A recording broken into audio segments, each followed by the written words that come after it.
বিশ্বকাপ খেলতে চেয়েও খেলতে পারছে না বাংলাদেশ। গ্রুপ বদলে টাইগাররা শ্রীলঙ্কায় খেলতে চাইলেও আয়ারল্যান্ড রাজি হয়নি। তাতেই পুড়েছে লিটন বাহিনীর কপাল। কিন্তু কেন আইরিশরা বেঁকে বসলো, সেই ব্যাখ্যা থাকছে তানজিম ঐশীর রিপোর্টে। শেষ মুহূর্ত পর্যন্ত টি-20 বিশ্বকাপ খেলার ইচ্ছা থাকলেও বাধ্য হয়েই টুর্নামেন্ট বয়কট করেছে বাংলাদেশ। বলা যায় গ্রুপ পরিবর্তন করতে আয়ারল্যান্ড রাজি না হওয়ার কারণেই সরে যেতে হয়েছে টাইগারদের। কিন্তু কেন বাংলাদেশকে বিপদ থেকে উদ্ধার করে গ্রুপ বদলাতে রাজি হয়নি আইরিশরা?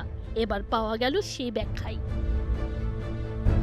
সম্প্রতি ক্রিকেট ভিত্তিক ওয়েবসাইট ক্রিকবাজকে দেয়া এক সাক্ষাৎকারে গ্রুপ বদল না করতে চাওয়ার ব্যাপারে ব্যাখ্যা দিয়েছেন আয়ারল্যান্ডের হেড কোচ হেনরিক মালান। তার মতে, বিশ্বকাপের গ্রুপ নির্ধারণের পর থেকেই প্রতিপক্ষ আর ভেন্যু অনুযায়ী প্রস্তুতি নিয়েছে আয়ারল্যান্ড। তাই হুট করেই গ্রুপ পাল্টানোর মতো বোকামি তারা করতে চায়নি। এমনকি টাইগারদের বিশ্বকাপ থেকে বাদ পড়ার ব্যাপারেও তেমন কিছু না ভেবেই নিজেদের বিশ্বকাপ প্রস্তুতিতেই সর্বোচ্চ গুরুত্ব দিচ্ছে দলটা। মালানের মতে, বিশ্বকাপে নিজেদের মানিয়ে নিতে কিভাবে শ্রীলঙ্কায় দারুণ খেলা যায় সেই দিকেই বেশি মনোযোগ দিচ্ছে দলটা। খেলার ব্যাপারে ক্রিকেটারদের পূর্ণ স্বাধীনতার দিকেও লক্ষ্য রাখছে তারা।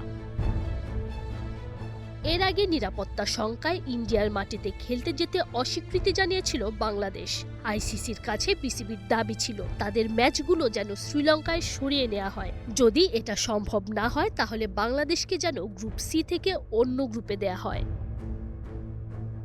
তবে আইরিশ ক্রিকেট বোর্ডের কেউই এই প্রস্তাবে রাজি হয়নি, আর তাতেই বাংলাদেশের বিশ্বকাপ খেলার স্বপ্নে বড় ধাক্কা লেগেছে। বি গ্রুপে আয়ারল্যান্ডের সঙ্গী হিসেবে রয়েছে শ্রীলঙ্কা, অস্ট্রেলিয়া, ওমান আর জিম্বাবুয়ে, যেই গ্রুপের সব ম্যাচই হবে শ্রীলঙ্কায়। Tanzim Oishi, Star news.